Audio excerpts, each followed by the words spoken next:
Nahum, chapitre 1. Oracle sur Ninive. Livre de la prophétie de Nahum, d'Elkosh. L'Éternel est un Dieu jaloux, il se venge. L'Éternel se venge, il est plein de fureur.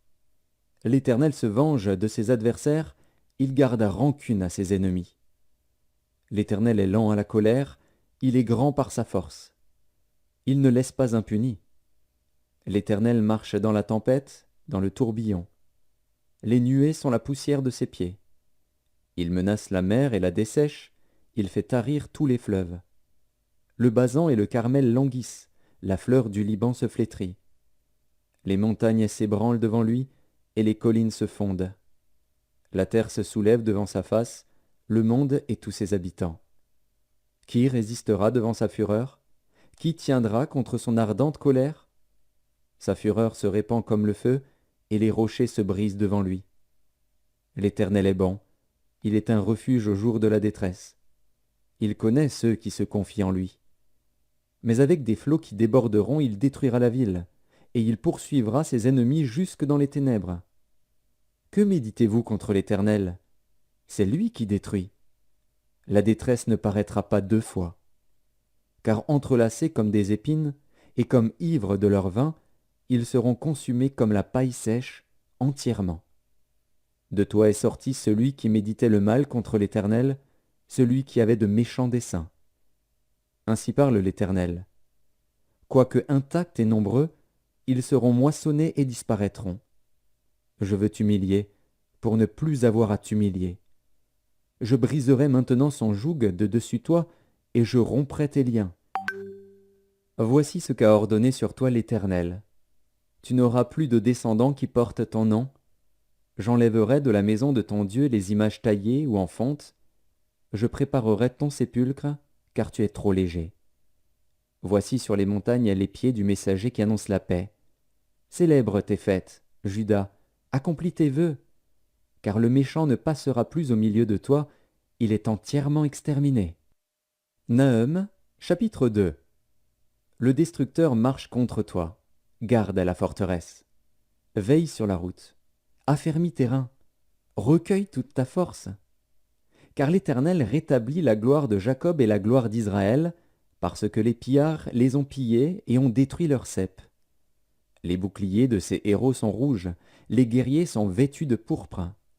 Avec le fer qui étincelle apparaissent les chars, au jour qu'il a fixé pour la bataille, et les lances sont agitées.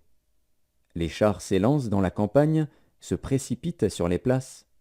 Allez voir, on dirait des flambeaux, ils courent comme des éclairs. Il se souvient de ces vaillants hommes, mais ils chancellent dans leur marche. On se hâte vers les murs, et l'on se prépare à la défense.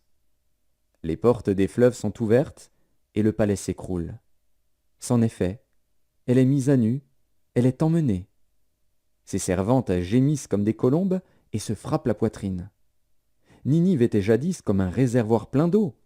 Les voilà qui fuient. Arrêtez, arrêtez, mais nul ne se retourne.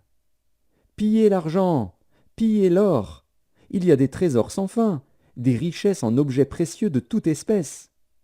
On pille, on dévaste, on ravage, et les cœurs sont abattus, les genoux chancellent, tous les reins souffrent, tous les visages pâlissent.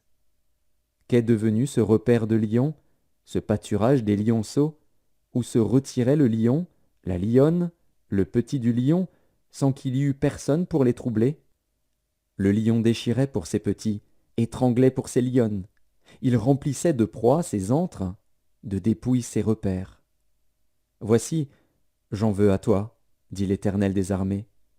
Je réduirai tes chars en fumée, l'épée dévorera tes lionceaux, j'arracherai du pays ta proie, et l'on n'entendra plus la voix de tes messagers.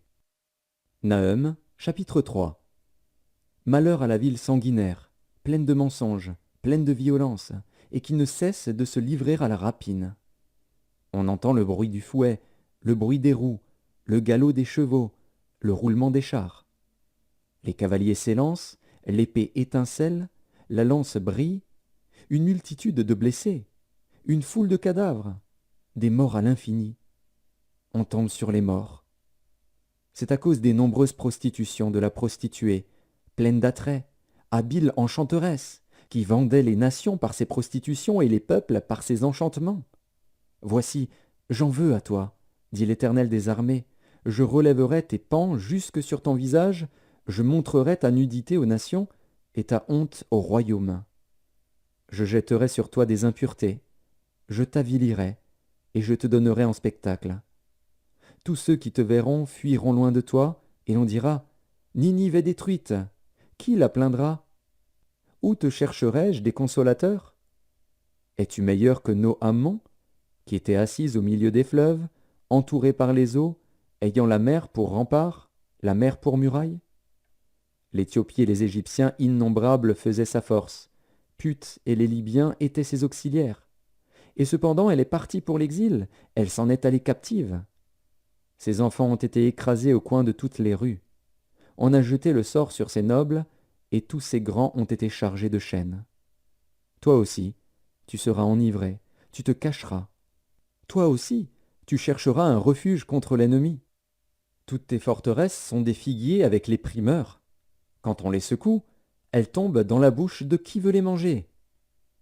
Voici, ton peuple, ce sont des femmes au milieu de toi. Les portes de ton pays s'ouvrent à tes ennemis. Le feu consume tes verrous. Puise de l'eau pour le siège, répare tes forteresses. Entre dans la boue, foule l'argile. Rétablis le four à briques. Là, le feu te dévorera, l'épée t'exterminera, te dévorera comme des sauterelles. Entasse-toi comme les sauterelles, entasse-toi comme les sauterelles.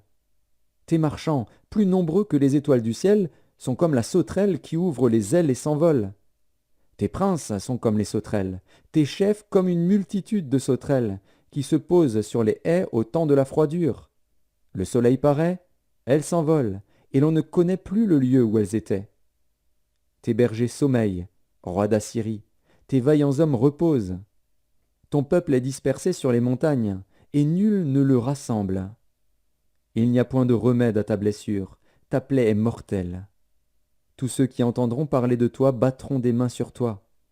Car quel est celui que ta méchanceté n'a pas atteint?